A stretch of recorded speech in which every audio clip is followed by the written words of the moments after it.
There's been so much conversation and debate about the so-called problem of violence in the Old Testament. Do we really need another book on that? Could another book really bring something new to that conversation? Well, Matt Lynch apparently thought we did. Let me tell you what I think about his new book, Flood and Fury. Welcome to Books and Big Ideas, what I'm reading, what I'm thinking about, with Joel Wentz. Okay, I have here a copy of the very new book, Flood and Fury by Matt Lynch. I'm familiar a bit with him because I'm a big fan of the podcast On Script, which I would highly recommend if you're interested in scholarly academic conversations about theology and philosophy and biblical studies. So I was really intrigued to see what he might bring to this conversation. And I also wanted to say thanks to InterVarsity Press for sending me a review copy of Flood and Fury.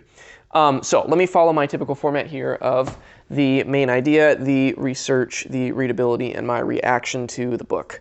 Okay, the main idea of Flood and Fury is, well, it's another book about the problem of Old Testament violence. The violence that things like genocide, things like conquest, things like the flood in the Old Testament, what kind of troubling implications do the presence of those stories have for what we understand to be the character of God?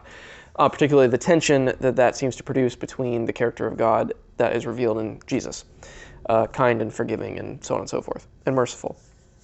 Now, if you have done kind of any reading, if you've grown up in any sort of Christian church setting, if you've done any reading on biblical studies, this is a well-trod conversation. There are so many books about the topic of violence in the Old Testament and how to make sense of it and how to understand it. There's so many ways that people interpret or spin or wrestle with those texts.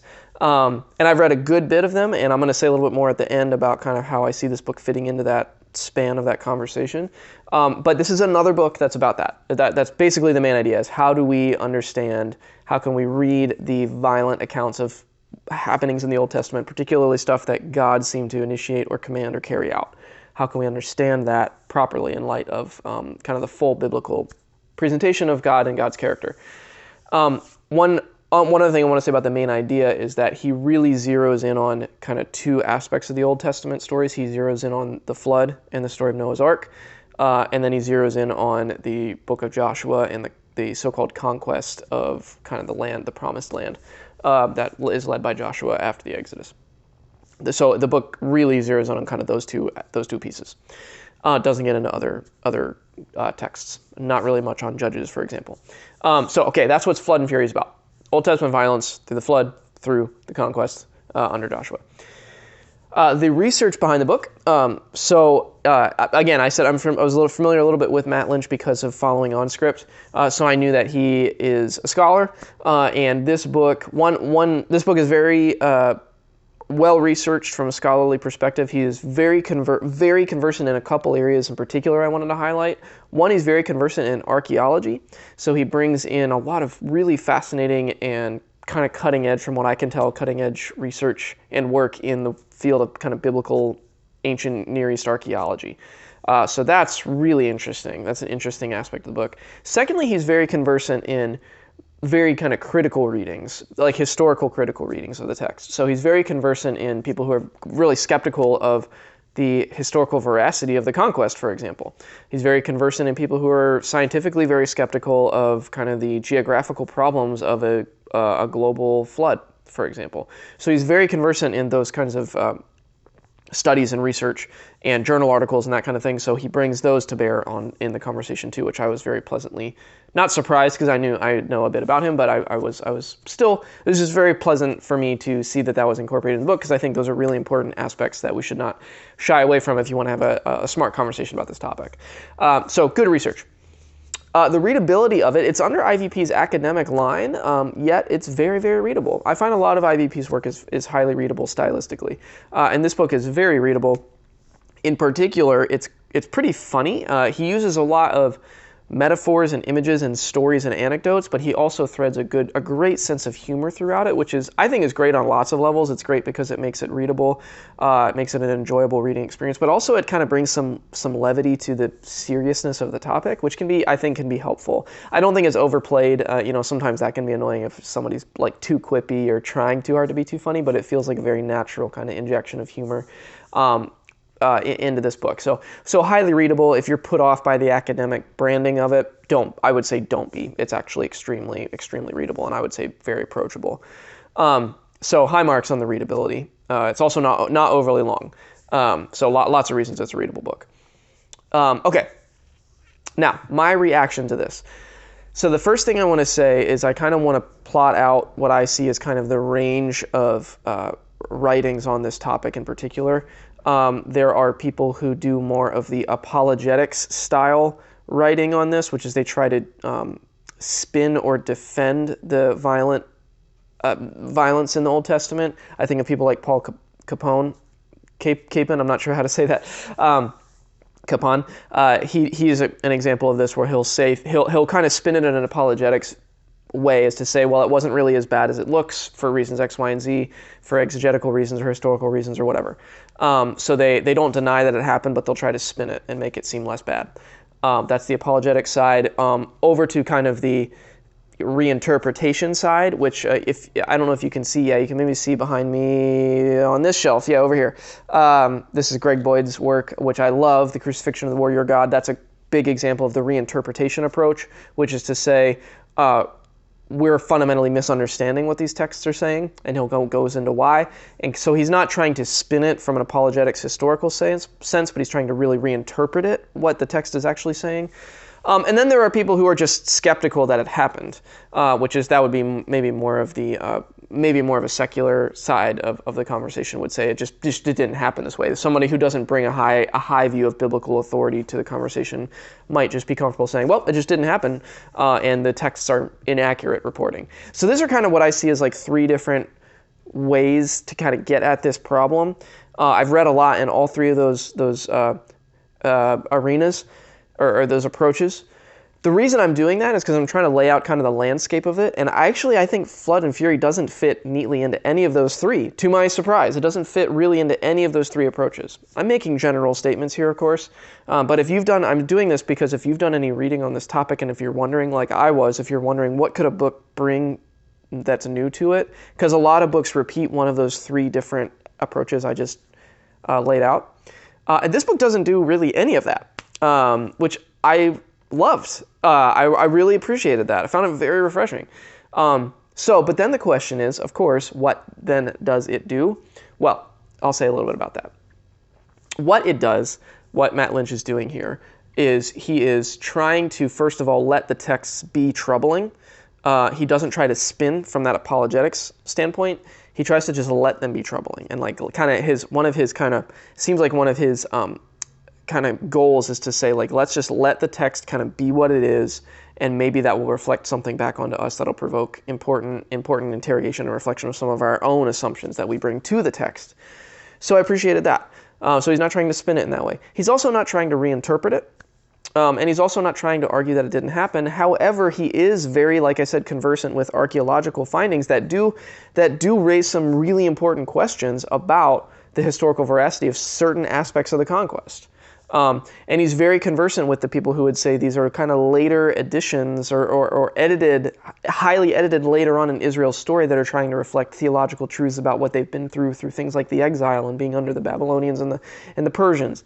He's very conversant with all that stuff, and so he's trying to let those things shed light onto the text and the conversation as well. But he is not kind of just letting go and saying, well, but probably just didn't happen, so we don't need to be worried about it from that sense, because the text is still there. The text is still importantly been held together as sacred canon for Christians. So he's kind of not fitting neatly into any of those lanes that I see as currently existing, and in so doing, I think he is doing something very helpful, and I don't know if it's outright new, but it's at least refreshing in this very well-trod conversation. So ultimately, I really, really liked this book. I almost outright loved it. But the reason I didn't completely just gushingly love it has something to do with the fact that it's a little bit of a constellation approach to the problem. So it reads a little bit like a collection of essays with various thoughts. There's kind of I'm mixing my metaphors now. I said constellation, but there's kind of a kaleidoscopic approach in this book where he kind of, each chapter is like, let's consider this, now let's consider this, now let's consider this. And so he moves through things like archaeology, he moves through things like literary criticism. There's a wonderful chapter on the entanglement of kind of male domination, that seems to be really deeply rooted into the problem of violence from a human side. That's very early in kind of the primeval chapters in Genesis 1 to 11. There's a great chapter that sheds some light on that. There's fantastic chapters on the current archaeological finds in regions like Jericho and what that might mean. There's a wonderful chapter that one of my favorite concepts in the book is this idea of a majority report and a minority report that are kind of embedded in a book like Joshua, like a majority report being this idealistic proclamation of kind of ridding the land of idolatry and kind of pagan worship, so to speak, and a minority report alongside it, which is kind of acknowledging that, yeah, it hasn't been fully dealt with or fully expunged or like fully eliminated like the majority report would say. There's a really, really helpful concept, and then he has theological chapters that try to weave these things together to pose some of what that might be meaning for kind of modern readers of the text, how to be faithful to what the text is saying and not spin or push away any of the troubling stuff, but also what to ask, what might this really mean if we bring all these tensions to bear on each other. So he's doing something along those lines with this kaleidoscopic approach. Now, my one. I don't know if this is a criticism or a wrinkle or what, but ultimately in the final chapter, which is titled Irresolvable, he kind of acknowledges that on some level maybe there's an irresolvable tension to a lot of this stuff, which is kind of where he lands with the book.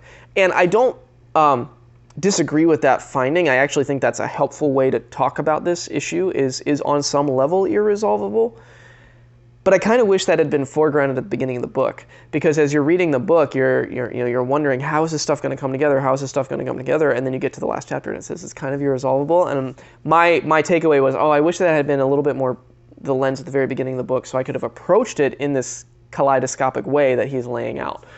So I wouldn't have expected something different. Again, maybe that's just a critique of the structure of the book, more so than any of the actual substance of the contents of the book, because again, I found them extraordinarily helpful. And it's a book that's going to go right alongside a lot of my Greg Boyd books and my other resources on this topic. John Walton's work has been really helpful here too, which he also cites. So it really deserves a slot alongside every other kind of scholar who's doing work in this area and other books that you've read in this area. And I dare say it's probably not like any of the other books you've read on this topic, even if you're well read on it. And for that reason, it's just really helpful and a publication that he should be proud of and that IVP should be proud of because of what it brings to bear, even with some of those little caveats and wrinkles that I mentioned there.